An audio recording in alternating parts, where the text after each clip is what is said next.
મૈત્રી, પ્રમોદ, કરુણા અને માધ્યસ્થ આ ચાર ભાવના, પરોપકાર તથા કૃતજ્ઞતાને હવેના 6 લઘુ ભાગમાં વંદન કરતા આચાર્ય શ્રી મનમોહન સુરીશ્વરજી મહારાજ એવં આચાર્ય શ્રી હેમપ્રભ સુરીશ્વરજી મહારાજ હસ્તાક્ષરનું અક્ષય પાત્રના આ ભાગની પ્રસ્તાવનામાં લખે છે કે હા, હસ્તાક્ષરનું અક્ષય પાત્ર ખરેખર અક્ષય છે.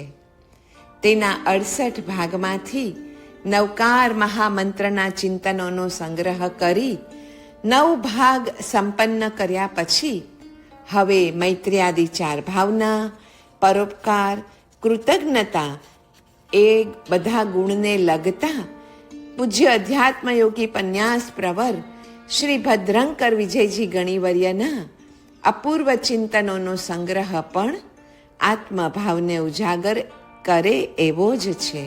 આવો તેમાંથી મૈત્રીનું ચિંતન જોઈએ. મૈત્રી ભાવથી ક્ષમા વિકસે છે. જ્યાં બધા જ મિત્ર છે ત્યાં કોના ઉપર ક્રોધ?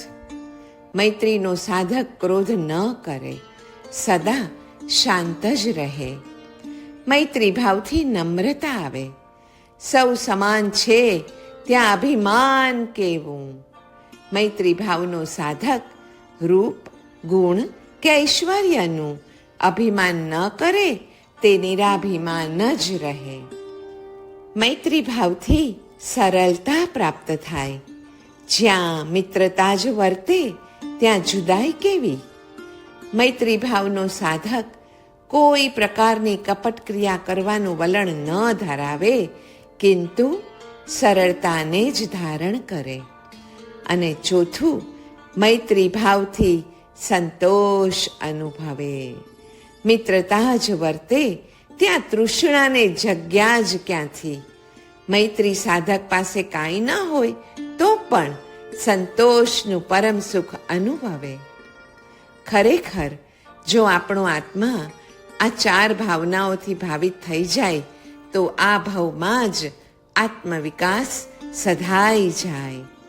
આ લઘુ પુસ્તિકાના પ્રથમ ભાગને આપણા સુધી પહોંચાડવામાં વડોદરા, મુંબઈના સુશ્રાવક રત્ન જે શ્રી C.K. મહેતા છે તેમની જબ્બર ગુરુ ભક્તિ અને ઉદારતા આપણને ખૂબ જ ઉપકારક બનેલ છે.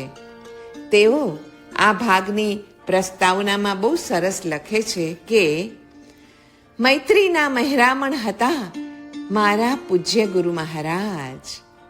સન 1973માં એકવાર પૂજ્ય પન્યાસજી મહારાજ પાસે 9 દિવસ રહીને પરત ફર્યો કે મને જોતા વેત કાંતુએ પૂછ્યું, સાહેબજીએ આ વખતે પણ તમને બરાબર ઘડ્યા ને? મેં ઉત્તરમાં કહ્યું, અરે આ વેળાએ તો તેમણે એક બહુ સરસ વાત કહી કે કુંભારને એક ચિત્તે માટલું ઘડતા જોવાનો લહાવો જો મુંબઈમાં એ મળે ને તો સીકે જરૂર જોજો કે તે કેવી નજાકતતા અને કોમળતાથી માત્ર બહારથી જ તે ઘડાને આકાર નહીં આપતો હોય, કિંતુ અંદરના અવકાશની પણ એટલી જ સંભાળ લેતો હશે. માટલું ખંડિત થાય પછી પણ તેની ભીતરની અખિલાઈમાં ખલેલ ન પડે તેનું ધ્યાન તે ઘડતા સમયે જ રાખે, કેમ કે માટી તો તેની પરમ મિત્ર છે. સાહેબજી, તમે પણ અમને બહારથી તો ઘડ્યા, કિંતુ આજે સમજાય છે કે અમારી અંદરના અવકાશનું પણ એટલું આપે ધ્યાન રાખ્યું છે કે આ દેહરૂપી ઘડો જ્યારે ખંડિત થશે પછી પણ અમારું ભીતર ખલેલ નહીં પામે. જીવો સાથેની મૈત્રીની વાત તો તેમણે અમને અનેક વાર કરેલી, પરંતુ મને પ્રતીતિ થઈ છે કે આ મહામાનવ મૈત્રીને પણ નિહાળી શકતા હશે, નહીતર આટલું સરસ રેખાચિત્ર કોઈ માનવી મૈત્રી ભાવનું કઈ રીતે કરી શકે? આ લઘુ ભાગમાં આકારાયેલ મૈત્ર્યાદિ ચારે ભાવના સાથે પરોપકાર અને કૃતજ્ઞતા પણ આપણા સૌના જીવનમાં પ્રસરી રહો, એ જ મનોરથ. મૈત્રી આદિ ચાર ભાવનાની નૂતન વર્ષે પ્રાર્થના આ રીતે આપણે કરવી જોઈએ. તરંગો મૈત્રીના નિખિલ જગમાં વિસ્તૃત હજો, મહાકારુણ્યે સૌ જગજન સદાયે પીગળજો. સમસ્ત પ્રાણીમાં મધુર મુદિતા ઉદ્ભવ હજો, ઉપેક્ષા પાપોની સકલ ઉરમાં વ્યાપ્ત હોજો. મૈત્રી ભાવનો અર્થ માત્ર અહિત ચિંતાનો અભાવ જ કરવામાં આવે અને હિત ચિંતા એમ ન કરવામાં આવે તો તે કર્ણપ્રિય પણ નથી. સર્વ ધર્મો આખરે તો ઈશ્વર પ્રાપ્તિના જ માર્ગો છે ને. જેમ વર્ષાનું એક બિંદુ અનેક બિંદુઓ સાથે નદી નાળા વાટે સાગરમાં ભળી જાય અને પછી તેનું આગવું અસ્તિત્વ રહેતું નથી, તેમ આત્મસાત થયેલા ધર્મ સાગરમાં બધા ધર્મો અલગ અલગ ન રહેતા એક જ બની જાય છે. વળી એમાં કોઈ સંશય નથી કે મૈત્રી વગેરે ભાવના યોગથી શુભ ધ્યાન તથા સમતારૂપી અમૃતના પ્રભાવથી જીવ સુખપૂર્વક મોક્ષને પામી શકે છે. શ્રી અર્બુદાચલની તળેટી ભારજા વૈશાખ વદ છઠ સંવત 2016 ઈસવીસન 1960. શુભ સંકલ્પ. વર્તમાન જૈન સંઘ મૈત્રી આદિ શુભ ભાવનાઓથી વાસિત બનો. મૈત્રીમાં આપવાનું છે જ્યારે રાગમાં લેવાનું છે. રાગ એ સ્વાર્થ પૂરતા છે, મૈત્રી એ નિસ્વાર્થતા છે. આત્મસમદર્શન એ જ મૈત્રી શબ્દનો પર્યાય છે. ચતુઃ શરણ દ્વારા ચારે કશાયનો ક્ષય થાય અને મૈત્ર્યાદિ દ્વારા ચાર ભાવો પોષાય છે અને ક્ષમાદિ દ્વારા ચાર ગુણો પ્રગટે છે. અરિહંતના શરણથી ક્રોધનો નાશ થાય અને મૈત્રી ભાવ કે ક્ષમા ગુણ પ્રગટે છે. આ વિશ્વના ઉપાસ્ય બનવાથી મૈત્રી, દયા, મુદિતા, કારુણ્ય આદિ સદ્ગુણો હૃદયમાં આવીને વસે છે તથા અહંકાર, અસૂયા, સ્પર્ધા, અહમતા, મમતા આદિ અનેક દુર્ગુણો આપમેળે જ વિદાય લે છે. મૈત્રી એટલે સ્નેહભાવ આપવો તે. મૈત્રી અને પ્રમોદ વડે દીન દુઃખી પ્રત્યે આપણને અનુકંપા જન્મે છે. દયા કરતા પણ પ્રથમ જ્ઞાનને કહ્યું છે, પણ શેનું જ્ઞાન? મૈત્રીનું. કેવી મૈત્રી? વિધેયાત્મક. એવી મૈત્રી જે બધા જ જીવોને આત્મસમ જુએ અને સૌનું હિત ચિંતવે. વિધેયાત્મક મૈત્રી એટલે આત્મસમદર્શનથી સર્વની હિતકામના અને જીવોમાં રહેલ જ્ઞાનાદિ શુદ્ધ અંશો પ્રત્યે પ્રમોદ. જ્યારે નિષેધાત્મક મૈત્રી એટલે સર્વ જીવોને અદુઃખ અને અભય આપવારૂપ જીવમાં રહેલ કર્મબદ્ધતા આદિ અશુદ્ધ અંશો પ્રત્યે કરુણા. ઉભય પ્રકારક મૈત્રી એ ધર્મના અનાશ્રવ આદિ પગથિયાઓમાં સૌથી પહેલું પગથિયું અર્થાત ધર્મરૂપી મહેલ કે પ્રાસાદનો પાયો છે. નીતિ, ન્યાય અને ઔચિત્ય ભર્યું જીવન એટલે જ મૈત્રી. મૈત્રી માટે દ્રષ્ટાંત દૂધ અને પાણીનું છે. વૈરથી સંસાર છે અને મૈત્રીથી મોક્ષ. ચારે ભાવનાઓમાં મૈત્રી ભાવનાનું સ્થાન પ્રથમ છે. બીજી બધી ત્રણેય ભાવનાઓ મૈત્રીમાં સમાય જ જાય છે. મૈત્રી એટલે અવિકસિત અવસ્થામાં તે કેવળ પોતાના આત્મા જેટલી જ સંકુચિત હોય છે, પણ વિકસિત અવસ્થા થાય કે વિશ્વના સઘળાએ જીવોની હિતની ચિંતા કરે છે. પ્રમોદ અવિકસિત અવસ્થામાં તે કેવળ પોતાના ગુણો પ્રત્યે જ હોય, પણ વિકસિત અવસ્થા જેવી થઈ કે તે પ્રમોદનું કારણ સર્વ ગુણીજનો બની જાય છે. કરુણા અવિકસિત અવસ્થામાં કરુણાનો વિષય કેવળ અને કેવળ પોતાનું દુઃખ જ હોય છે, જ્યારે વિકસિત અવસ્થા જેવી થઈ કે કરુણાનો વિષય વિશ્વના સઘળાએ દુઃખી જીવો બની જાય છે. ઉપેક્ષા અવિકસિત અવસ્થામાં ઉપેક્ષાનો વિષય ધર્મ, ધર્મના સાધનો અને ધર્મી આત્માઓ હોય છે. પણ જેવી વિકસિત અવસ્થા આપણી થાય છે કે ઉપેક્ષાનો વિષય પાપ, પાપના સાધનો અને પાપી આત્માઓ બની જાય છે. એ જ રીતે અવિકસિત અવસ્થામાં બીજાઓ પોતાના પ્રત્યે મૈત્રીને ધારણ કરે, પોતાના ગુણો જોઈને આનંદ પામે, પોતાની પ્રત્યે કરુણા ધારણ કરે અને પોતાના અયુક્ત આચરણ પ્રત્યે મૌન સેવે તે ઇષ્ટ તો હોય છે, પણ પોતે બીજાઓ પ્રત્યે મૈત્રી, બીજા ગુણવાનો પ્રત્યે પ્રમોદ, બીજા દુઃખી જીવો પ્રત્યે કરુણા અથવા બીજાઓના કુકર્મો પ્રત્યે ઉપેક્ષા ધારણ કરી શકતો નથી. મૈત્રી એટલે સર્વ ઉપર સ્વાત્મા જેટલો જ પ્રેમ. પ્રમોદ એટલે ગુણીજનો પ્રત્યે મૈત્રી. કરુણા એટલે દુઃખી જીવો પ્રત્યે મૈત્રી અને માધ્યસ્થ એટલે અવિનીત પ્રત્યે પણ મૈત્રી. મૈત્રી ભાવનાને કારણે જ તો ધર્મ એ ધર્મ તરીકે ઓળખાય છે.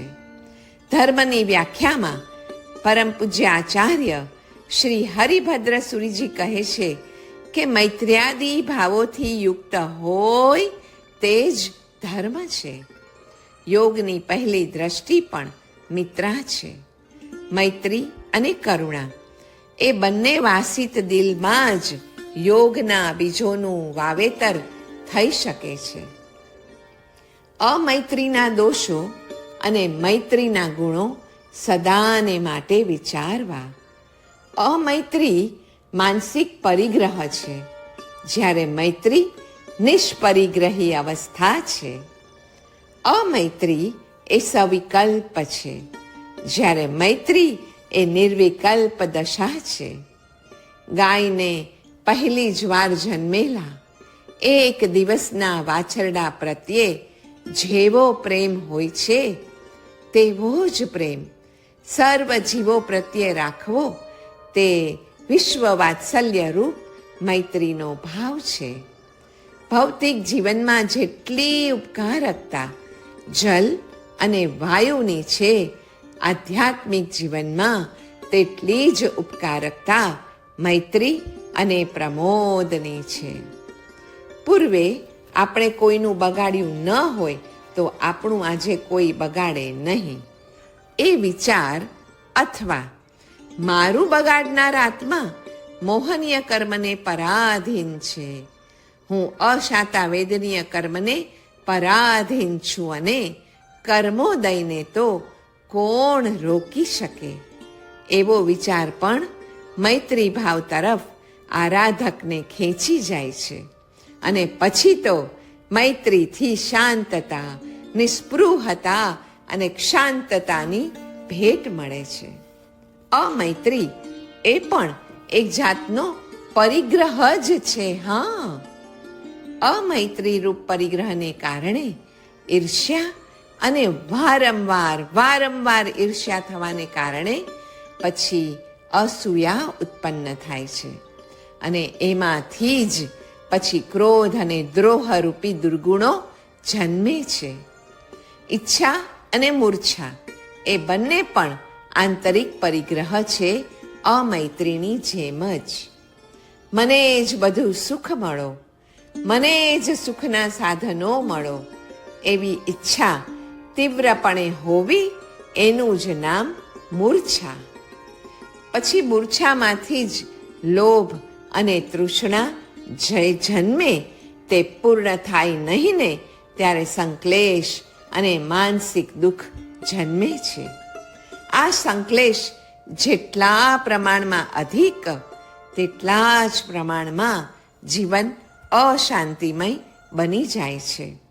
સર્વ અનર્થોનું મૂળ આ સ્વસુખની જ માત્ર તીવ્ર ઈચ્છા છે. તે મૈત્રી ભાવથી નાશ પામે. માટે મૈત્રી એ પરમ ધર્મ છે, યથાર્થ વૈરાગ્ય છે, સાચી નિરીહતા અને નિસ્પૃહતા છે. સ્વસુખની તીવ્ર વાસના જ આત્માનો ભાવરોગ છે અને તેના પ્રતિકાર માટે મૈત્રી ભાવના એ પરમ ઔષધ રૂપ છે. જે રીતે આપણે આપણા પ્રિય મિત્રને, અત્યંત પ્રિય મિત્રને જોઈએ ને, એ જ રીતે સર્વ પ્રાણીઓને જોતા શીખવું. મૈત્રી ભાવનાના અભ્યાસથી ઈર્ષ્યા, અસૂયા, લોભ, તૃષ્ણા, ઈચ્છા, મૂર્છા આદિ સર્વ દોષો નાશ પામે છે. બધાનું મૂળ મૈત્ર્યાદિ ભાવોનો અભ્યાસ છે. જેમ મિત્રના સુખની ચિંતા રહ્યા કરે છે, મિત્રના ગુણો જ દેખાય છે, તેના દોષો આપણે ગૌણ બનાવી દઈએ છીએ, તથા એના દુઃખને દૂર કરવા આપણે જેમ પ્રયત્નશીલ રહીએ છીએ, તેમ સર્વ જીવો પ્રત્યે આપણને અંદરથી જ થવું જોઈએ. એવા જ ભાવ આવવા જોઈએ. જેમ સૂર્ય બધાયને સમાન રીતે પ્રકાશ આપે છે, તેમ આપણે સર્વ જીવોને સમાનપણે ભાવ આપવો જ જોઈએ. સમસ્ત સત્વ વિષય સ્નેહ પરિણામો મૈત્રી. સ્નેહરૂપ આત્મ અધ્યવસાયને સમસ્ત જીવો જેટલો વિશાળ બનાવવો તે મૈત્રી. સર્વ જીવોને મિત્રની દ્રષ્ટિએ અથવા માતાના હૃદયથી જોવા, તે છે મૈત્રીનો ભાવ. મૈત્રીથી અનેક લાભ છે.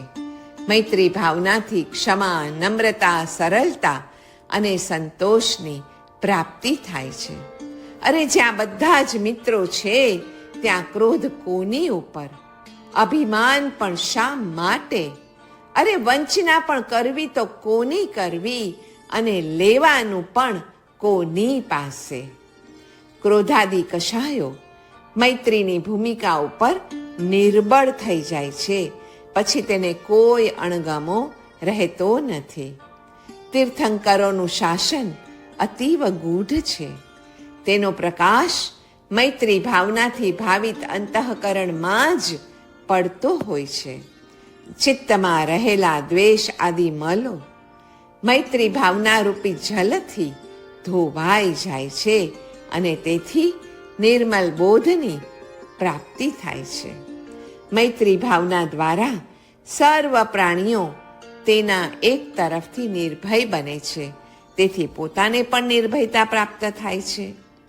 જેમનો શત્રુ પોતાના જેવો જ અર્થાત સમાન હોય, તે બધા જ મિત્ર જ કહેવાય.